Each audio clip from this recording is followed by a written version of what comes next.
रूस और यूक्रेन युद्ध को 2.5 साल से ज्यादा का वक्त बीत चुका है, लेकिन इस वक्त बहुत ज्यादा टेंशन इन दोनों देशों के बीच है, क्योंकि कहा यह जा रहा है कि जो रूस का इलाका है, क्रक्स है, वहां पर यूक्रेनी सेना काफी अंदर तक दाखिल हो गई है। वहां पर लगातार हमले किए जा रहे हैं। बातचीत करने के लिए मयंक हमारे साथ है।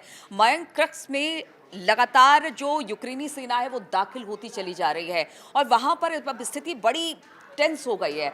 इन 2.5 सालों में हमने देखा धीरे धीरे युद्ध आगे बढ़ता रहा, लेकिन अभी मामला धीरे धीरे गर्माता चला जा रहा है और हमले कह रहे हैं रूस की, अगर इसी तरह से यूक्रेनी सेना आगे की तरफ बढ़ती रही तो हमारे हमले तेज होंगे। देखिए ये द्वितीय विश्व युद्ध के बाद ये पहला मौका था जब रूस की सीमा के अंदर किसी दूसरे देश की फोर्सेस जो हैं वो अंदर आई। अब उसके बाद ऐसा बताया जा रहा है कि पिछले 48 घंटे में रूस ने यूक्रेन पर ज़बरदस्त पलटवार किया है और करीब 2000 से ज़्यादा सैनिक यूक्रेन के वो पिछले 48 घंटे में मारे गए हैं। देखिए रूस की सीमा के अंदर किसी दूसरे देश के सैनिक का आना ये अपने आप में एक ऐसी घटना थी जिसने पूरे दुनिया को चौंका के रख दिया।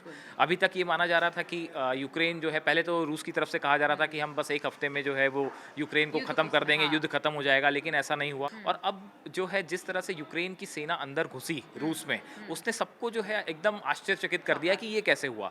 उसके बाद ये एक प्रेस्टीज इशू था रूस के लिए, तो बदले में रूस ने जबरदस्त एयर स्ट्राइक की है और 2000 से ज़्यादा यूक्रेन के सैनिक मारे गए हैं। बताया जा रहा है कि MI-17 हेलीकॉप्टर है, MI-8 हेलीकॉप्टर हैं, ये तबाह कर दिए गए हैं। Su-24 एक प्लेन यूक्रेन का प्लेन था, उसको तबाह कर दिया गया है। इसके साथ ही 35 ड्रोन यूक्रेन के तबाह कर दिए गए हैं। तो ये रूस की तरफ से, पुतिन की तरफ से जबरदस्त पलटवार हुआ है। यानी रूस को बिल्कुल नागवार गुजर रहा है कि आखिर हमारे टेरिटरी में, मतलब कैसे आप हमारे अंदर तक दाखिल हो गए। जिस यूक्रेन को हम थोड़े दिनों में खत्म करने की बात कर रहे थे, उसकी इतनी जरूरत कैसे हो गई कि वो हमारे में दाखिल हो गया।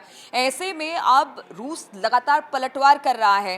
हाँ, कीव पर भी अब हमला किया गया। जरा इसके बारे में भी हमें बताइए। देखिए ये आप बिल्कुल ठीक कह रहे हो। ये एक प्रकार से यूक्रेन का जो हमला था, ये रूस की संप्रभुता पर हमला, जो सॉवरेंटी है उस पे हमले की तरह देखा गया। और इसका इसी का नतीजा है कि रूस जो है बिल्कुल बौखलाया हुआ है। पुतिन एकदम नाराज हैं और उन्होंने जबरदस्त पलटवार किया है। कीव पर जो है वो काफ़ी समय बाद बहुत ताबड़तोड़ मिसाइलों से हमला किया गया है और बताया जा रहा है कि इस बार तो नॉर्थ कोरिया की एक मिसाइल है KN-23, इस मिसाइल से भी रूस ने जो है वो कीव पर हमला किया है। अच्छा, तो इससे पहले हमने देखा था कीव पर शुरुआती तौर पे तो जरूर हमले की कोशिश की गई, लेकिन वहां तक रूस की सेना नहीं पहुंच पाई। लेकिन अब टारगेट कीव हाँ, को कीव किया जा भी रहा है, है। बिल्कुल, बिल्कुल। तो अब जो है वो यूक्रेन के कई शहर जो हैं वो रूस के निशाने पे हैं।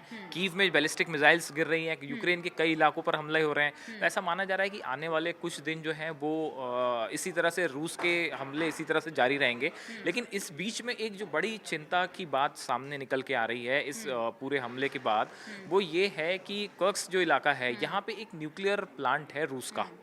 और ऐसा कहा जा रहा है कि ये रूस की तरफ से कहा जा रहा है कि यूक्रेन जो है वो इस न्यूक्लियर प्लांट पर को निशाना बना सकता है, या इस पे जो है किसी तरह का रेडिएशन, यहाँ पे किसी तरह का हमला करके यहाँ से रेडिएशन फैलाने की कोशिश हो सकती है। तो इसको लेके जो है ना सिर्फ रूस बल्कि यूरोप और अमेरिका सब जो है, सबकी निगाहें इस बात पे टिकी हुई हैं। और रूस की तरफ से जो रूस के अधिकारी हैं उनकी तरफ से बड़ी साफ ये बात कह दी गई है। कैबिनेट की भी बैठक हुई अभी पुतिन की, उसमें भी इस बात को लेकर चर्चा हुई, जैसा सोर्सेज बता रहे हैं। और रूस का स्टैंड बिल्कुल साफ है कि अगर उसके न्यूक्लियर प्लांट पे किसी तरह का हमला होता है या उसको निशाना बनाने की कोशिश होती है, तो फिर ये बात कहीं न्यूक्लियर अटैक की तरफ आगे ना बढ़ जाए। इसको लेके जो है वो एक बड़ी चिंता पूरे यूरोप में है। और दूसरी खास बात एक ये भी है कि जो बेलारूस है, रूस का जो सहयोगी है, इसने पोलैंड की सीमाओं पे जो है वो अपनी 2/3 जो है फोर्सेस वो यहाँ तैनात कर दिए हैं। और इतना ही नहीं, बैलिस्टिक मिसाइल्स, वॉरशिप्स सब बिल्कुल तैयार हैं। तो अब ऐसा लगता है कि जैसे हम देख रहे हैं कि गाज़ा और ईरान और इज़राइल के बीच जो टेंशन है, जो एकदम मतलब ऐसा लगता है कि बारूद की ढेर पे सब कुछ बैठा हुआ कि है। अब लड़ाई बहुत तेज होगी तेज हुई। कि अब तब तेज ऐसे होगी। ऐसा ही हाँ। सिचुएशन अचानक जो है पिछले ये कर्स्क पे हमले के बाद से जो है वो यूक्रेन और रूस के बीच में भी पैदा हो गई है। और बात अब जब न्यूक्लियर प्लांट की जब भी होती है, तो ये एक बड़ा रेडिएशन का खतरा हमेशा बना रहता है। देखिए इस इलाके में जो रेडिएशन होगा उसका असर पूरे यूरोप पे होगा। मतलब ऐसा नहीं है कि अगर रूस के किसी न्यूक्लियर प्लांट पे अटैक हो जाता है या वहाँ से रेडिएशन हो जाता है तो वो सिर्फ रूस तक सीमित रह जाएगा या पोलैंड तक सीमित रह जाएगा, उसका असर पूरे यूरोप पे होना तय है।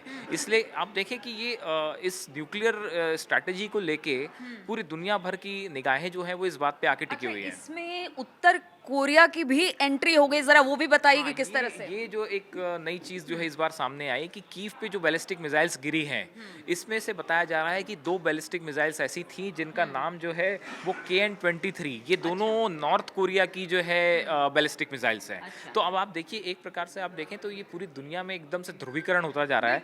रूस, चीन, साफ तौर से दिख रहा है कि दो खेमों में पूरी दुनिया पूरी बढ़ती दुनिया चली जो जा है रही है, वो जैसे चाहे कोल्ड- किसी भी युद्ध का कोई भी युद्ध की जगह हो, चाहे इजराइल हो या फिर अब इधर यूक्रेन और रूस हो, हर जगह दो खेमों में बढ़ती देखिए जो कोल्ड वॉर के समय था कि एक तरफ अमेरिका था और एक तरफ USSR था, तो अब वैसे ही जो है रूस और अमेरिका, ये 2 खेमे एकदम साफ हैं।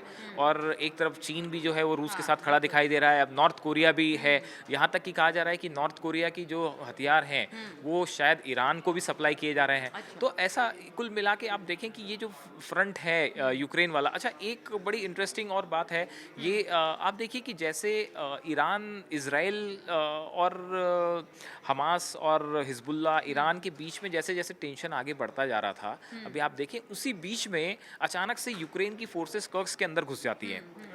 अब देखिए रूस का ध्यान एक बार फिर से, बीच में ये हो रहा था कि रूस जो है वो ईरान की मदद कर रहा हाँ, है, मदद हमने कर रहा है, इस बारे लेकिन में चर्चा चर्चा की की थी। थी, अब हाँ। इसी बीच में अचानक से जो है यूक्रेन की फोर्सेस रूस में घुस जाती हैं और रूस का पूरा ध्यान एक बार फिर से वापस यूक्रेन पे पहुंच गया है। तो मतलब ये कह सकते हैं कि मतलब दो जगह पर किस तरह से वॉर चल रहा है और वॉर के स्ट्रेटेजी साथ से स्ट्रेटेजी बनाई जा स्ट्रेटेजी रही तो है। इस तरह से कई एक्सपर्ट्स जो हैं वो ये भी इसका भी कनेक्शन जोड़ के देख वहाँ रहे से हैं ध्यान। कि भाई हाँ, वहाँ से ध्यान हटाने के लिए ईरान की मदद जो है वो एक तरह से संदेश दिया गया कि अगर आप ईरान की मदद करेंगे तो देखिए यूक्रेन भी फिर आप पे अटैक अंदर घुस सकता है। तो एक प्रकार से ऐसा कुछ एक्सपर्ट्स ऐसी अपनी राय जता रहे हैं। तो कुल मिला के आप ये देखें कि ये पूरा इलाका जो है यूक्रेन और रूस वाला, अब ये फिर एक बार इसमें चूंकि अब न्यूक्लियर स्ट्रैटेजी भी इन्वॉल्व है, न्यूक्लियर प्लांट है, तो इसको लेके जो है ये एक बड़ा हॉट टॉपिक बना हुआ है। और इस इलाके में अगर किसी भी तरह का युद्ध बढ़ता है आगे, और अगर खुदा ना खास्ता कहीं पे किसी न्यूक्लियर प्लांट से कोई रेडिएशन हो जाता है, तो इसका तो फिर बहुत ही बड़ा दुष्परिणाम देखने को मिल सकता है। बिल्कुल दुष्परिणाम देखने को मिल सकता। रूस का गुस्सा, पुतिन का गुस्सा किस तरीके का है,